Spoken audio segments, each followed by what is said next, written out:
What do you think about Disney? No. Okay. So we have a review going up on Ben's channel very soon, with the next couple days, of Annihilation. I've went and seen it twice. Ben went to see it yesterday. And it is one of the most visually stunning movies probably to date. Wouldn't you agree, Ben? It has to be probably one of the better movies I've seen in this year in general. I mean, I saw Black Panther twice. I thought that was great, but I thought this one, when you can make a movie so visually and audibly perfect, and then basically make you think about it like all day, like what did I watch? How does this make sense? Let me put two and two together. It makes for a good movie, and this movie was just perfect in my book. Yeah, it was absolutely amazing. Everybody know what Annihilation is. It's based off of the Area X trilogy, or also called as the Southern Reach trilogy. It's known by two different names. And it's an absolutely stunning, and the book is, in a sense, I guess, very different from the movie. But the rights were taken to write the movie before the book was even released. So they based the script off the synopsis of the book. So that's the book why. was so good that they already decided to make a movie out of it. Yeah. For the most part, that's what happened. They were like, wow, this is a great idea. I see a couple things happening because of the success of this movie, though. I see that, it did so good in theaters, in my book, and it's such a good movie that they could eventually, spin off and make a Netflix series that basically goes off of the book and extend it. Yeah. And the author already said he might do a fourth book, but he's not sure. Yeah. So it could happen. Just in general, it is a great, just psychological, in a sense, mind twist. And it really makes you think with how reality is and how reality can be manipulated in so many ways that we don't completely understand yet. Science is only starting to merge the gap between genetic engineering and what we can do with DNA and how we can change DNA. Who knows what a society or a civilization that's been around for millions of years could do? We don't know. They might be able to do something like this. To me, it's a big success in my book, because when I leave a theater and start questioning everything that happened in the movie, it's done something to me, because I'm like, I don't even know half the stuff that happened in that movie, and I'm still questioning it, and it's 2 days later. Yeah, it's so the fact that they take DNA for the storyline and put it through a prism, and what you're going to create through putting DNA through a prism. What are you going to get? That's just, in a sense, stunning by itself. And the way it's told, the book is told like a scientific paper, where the movie is like an interview. So they take it from two different perspectives. Yeah. Obviously they can't, because they couldn't do a movie based on a scientific paper. That would be kind of weird. And I would say anybody out there who's gone to see this and likes this movie and wants to read the book, definitely check the book out. The book is really good. It's very different, but it's really good. And if then you read the book and you really like the book, check out a book called House of Leaves by Mark Z. Delwinski. So, and this book is absolutely this. If you think Annihilation screwed with your head, you read this book, you're not going to know what planet you're living on anymore. I still don't know what planet I live on right now. This book really screws you. And I've been wanting for years someone to do House of Leaves as a TV series. And it would be a really big challenge. And basically the point of in House of Leaves is that they go into this, there's a room in their house, right? That goes into another dimension. Wow. And then there's a side story with two other people. It's and it gets into a whole bunch of other crazy things. It is way out there, the things that happen. And it's really cool because it's the only book I know that found a way to visually show you what was going on with the characters in such an original way.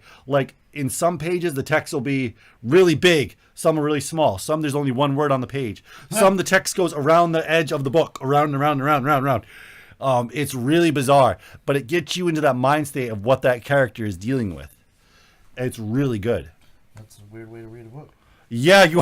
I wonder how the hell they like type that into the book. I'd like to be the person like reading the book and then someone's watching it in public and they're like, this guy is spinning a book around and he's pulling it back and forth like he can't read it. You're like, maybe he needs glasses. I can't tell. But it's just weird. It's like he's pulling forward, spinning it. What's he doing now? It's holding it upside down? Yeah. Okay, no, okay, we need to leave. This guy's gonna go around and shoot somebody. And then one of the We pages don't want is to buy like video games. one of the pages is like a magic eye book. So you're like, Yeah. What is going on? it's a little Easter egg for the viewers of the reader. Oh yeah. And I have 2 copies of this book, too. So it's such a bizarre book, but Annihilation just as good. Like, and this guy's written a number of novels too. Annihilation's like one of his first he really got known for. He's a really good author in general.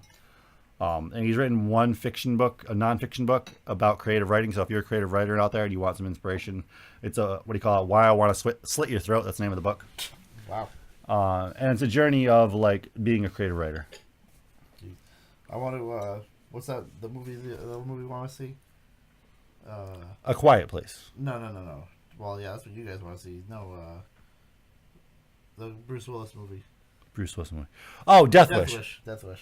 Death Wish so far in theaters right now is doing okay. Of course. It's not a big hit. It's getting really, really bad ratings by the critics. Mm-hmm. And the main reason why they give it really bad review is because they pretty much carbon copied the original Death Wish and and modernized it. That's all they did. But why is that so bad?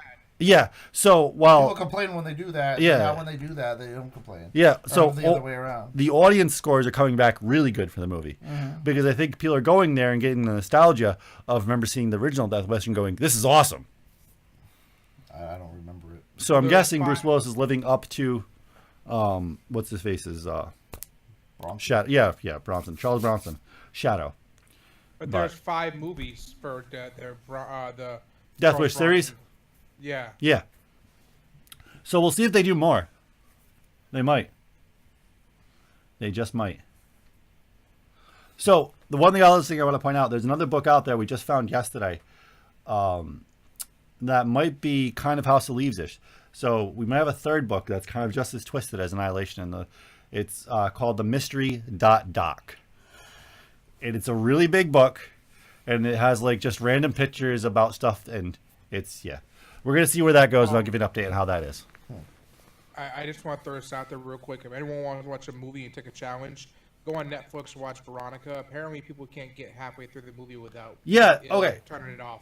So I was reading more about that movie, Ben, and I plan on watching it hopefully within the next couple days. I'm watching it tonight. So the movie is based off of possible real events of somebody's encounter with a Ouija board. Where this guy called the cops and all this crazy stuff happening. I guess they called the cops screaming, "It's in the house," and it was all whacked out. So, and I guess I've read some reviews about it, and people said it isn't the scariest horror movie, but it is one of the most original. So I'm definitely going to check it out.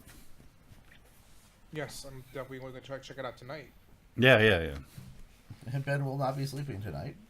Oh, no, well, I think that was more of like a ruse. I think it was just more publicity, yeah. Because the things I found, they said, no, it isn't really, it's a horror movie. It's a very original, they said. It's just not. I don't know. They said it's just, yeah. So, it was more Line's hype, I think, the whole thing. But it could be good, though, still. I'm still going to check it out. And it is, so everybody knows it's a horror movie. It's subtitled. It's in Spanish, so. Yeah. Which might be more jarring to some people. Who knows? And then, of course, in April, look forward to me and Ben's review of A Quiet Place. We had the perfect intro set out, too. I can't wait to do this intro. Oh, man. We got to get red lights and everything. It'll be perfect. I'm going to have to be informed. Yeah. Oh. Yeah. We're gonna record. We're gonna record it without a microphone. Without a microphone? Without a microphone, because it's a quiet place. It's a quiet place. No sound. Well, actually, yeah, we could. Well, we could have like random sounds, like someone's like phone goes off or something, like they forgot to turn their ringer down. We're not gonna give out all the secrets for the intro because I already have an idea. Okay. It's gonna be hilarious. All I say is we need a rubber chicken. A rubber chicken. Someone sits on a rubber chicken or something. Just make fun of every instead of like in the trailer, somebody knocks over a candle and it's like, oh crap, these weird things happen. Like somebody sits on a freaking a whoopee cushion, stuff like that. What? Everywhere they step, there's some weird noise maker. Oh my god. The only noise that wakes the alien is like the singer going like, "Hey guys, where's the food?" Dude, I'm hungry. Damn it!